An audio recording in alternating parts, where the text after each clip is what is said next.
Hey everybody, welcome back to Stamping School. I have a fun milestone birthday card to show you today.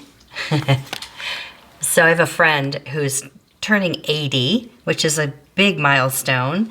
So I wanted to try one of those cards that I've seen where people have the same number of candles as the birthday. So for 80, it was a lot of candles.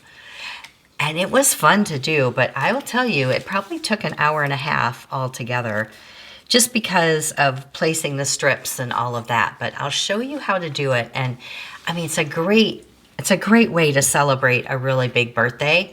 And even if you only did 50 or whatever, and you could do whatever theme you wanted. This particular guy, his birthday is late October, so it's perfect for fall. And I added a few leaves and things like that. But, you know, you could make it fun with birthday cakes and cupcakes kind of scattered throughout and all of that. And I used one designer pack in particular. I think it's the Gathering Together one, Gather Together.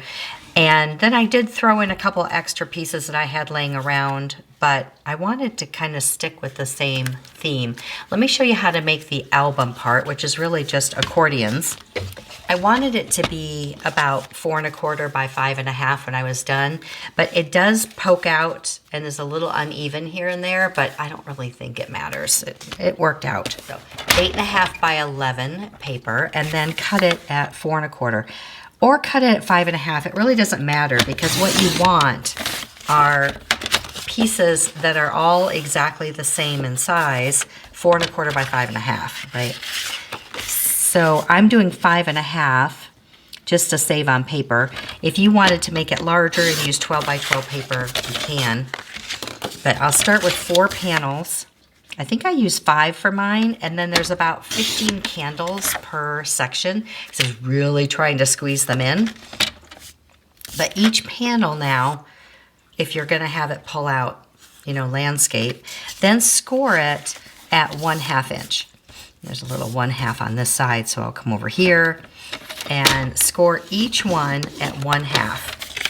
And that's gonna give you what you put together. That'll give you 5 inches to work with your candles. So you kind of see my score lines here. I did espresso because I wanted those candles to pop.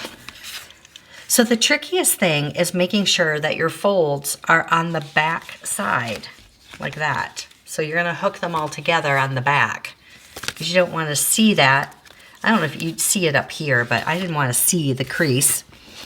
So I started by just getting them all ready to go. And it's important that they're all the same height, right? So before you put them together, make sure that they're the same this way. You trim it off if you have to, because if they're offset a little bit, because it's easy to kind of shimmy one way or the other when you're cutting it. But make sure they're all the same height for sure. And then when you're putting these together, you have to always be thinking about putting it behind. So I use tear tape because I want to make sure it's really going to hold, and put it here on the back of this one. Tear tape is wonderful for holding really well. And if you have a glue that holds well, that's fine. All right, so here's where you just have to be a little careful. You want to make sure when you put these together that they are the same and equal. And don't put it right up to the crease. I learned that on my last one. Get really close, but don't put it on top of the crease, or, you know, you won't have enough room to turn the corner. Does that make sense? So you can see there's my line, and it's just a little hair in front of it, okay? And now this one will go behind this one here. So you're always alternating. I think that was the hardest thing for me because I'm directionally challenged. Just to get it just right so that, you know, I didn't have a seam showing. So now this one bends backwards, and you're going to, oh yeah, flip it this way. So I found it easier to put them together this way, just to make sure that they're lined up well. And again, a smidge away from the score, just a smidge. So you can see how that goes, okay? And then whichever one you stop on, obviously you'll take off this little piece. So you may only have a 21-year birthday or a 50 or a 40, whatever it is. And like I said, I got about 15 candles here on this first one. And then I realized, oh, I better squeeze in at least one extra per panel or I'm going to be in trouble. So I did 16, 16, 16, and then this one I had to do 17 to make sure that I got them all in there. Now you could spread them out more, but it is kind of fun to see them like that. Now, let me show you what it looks like to put the candles on and how I did those. I cut from that designer paper 1/4 inch strips, and then I also added in that pretty copper foil that we have right now, that bronzy looking one. And I also did gold. I did gold foil just because I like the shimmer. And I just alternated those in there. And each one is about 3 inches. Some are 3.5. So it's almost easier just to cut as you go and keep your long strips. Now, if you want to cut them all exactly the same size and line them up perfectly in a row, that will save you a considerable amount of time. However, I just can't do that. I just can't.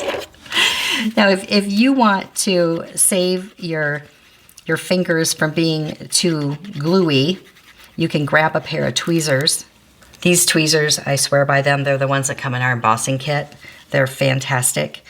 But I ended up not using these and just using my fingers and getting a little gluey, but that was okay. So I'm kind of just layering it this way and this way. This one might be a little tall because you have to have room for your candles. So about 3 inches is good. And as far as cutting the edges or the tops of them, I sort of just went in different directions. You know, some of them went up, some went down, some went flat. And what I did do is I had a little 3-inch line so I knew where to cut my papers. So I kind of knew where to start. But, you know, you can slide them up and down this way also. Let me do it this way so you can see. So see, you want them to be a little bit offset if you want it to be fun like that, where it's just a little more forgiving instead of having to be precisely perfect. So I just did that. And like in this case, I could glue down lower and then just trim off the bottom, which was easier. And I just kept working my way around them all. Just kind of, you know, just kept adding them on here. Now, each designer paper has its own side, right? So I could really maximize the number of patterns. Where some had the color on it, the other side was that pretty Cajun color. So I just alternated those all the way through, like that. For the actual flame, I started out with a leaf punch, and I don't think we have one right now, but this one right here was the last flower punch we had. And I just went and used 3 different colors of yellow, and then I also used different golds. And I made my flames. However, these got too big, so I had to cut them down. So I just took my leaf punch here, and then I just shaved some off and used that. And it worked out fine, you can see. And I just glued them on, put a little glue dot on there, and then I used a white gel pen to kind of add those little tick marks there. Just like that. And I like how some are yellow, light yellow. I use daffodil, I use curry, and I use darling duckling, and then the gold, just to give it a little bit more something something. And then a little bit of Winkostella on the solid cardstock, on the flames. And then I cut out some leaves.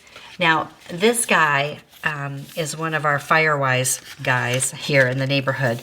Firewise, we work hard in the woods to make sure we don't have forest fires. So there's a lot of things we do to be Firewise. So this particular sentiment, I have 80 candles, just under the legal limit for a burn permit.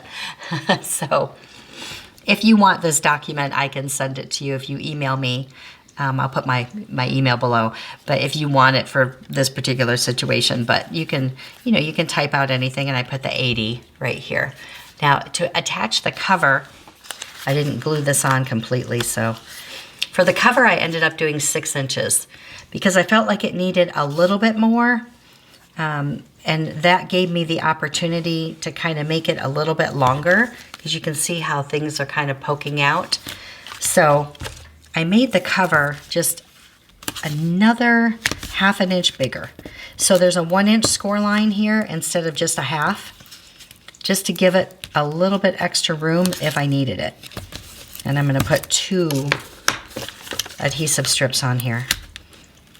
I was thinking about how in the world am I gonna photograph this thing? It's so long. I'm gonna have to take it up to my kitchen and put it out on my island because it's so big.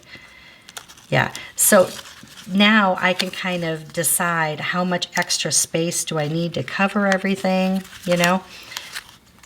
So I'm gonna scooch it in kind of close to the score line there. So it was a lot of fun, and I would make it again. Hopefully not for 80 anytime soon, but it was really fun. I could see it in lots of different themes. So if you make one, let me know. I'd love to see what you do. Oh, at the front. This is from The Right Words. Happy birthday to someone we're celebrating every day. Just another panel of this and some twine. I'll put the measurements for everything below with the PDF for you. And we'll see you next time. See it, learn it, stamp it.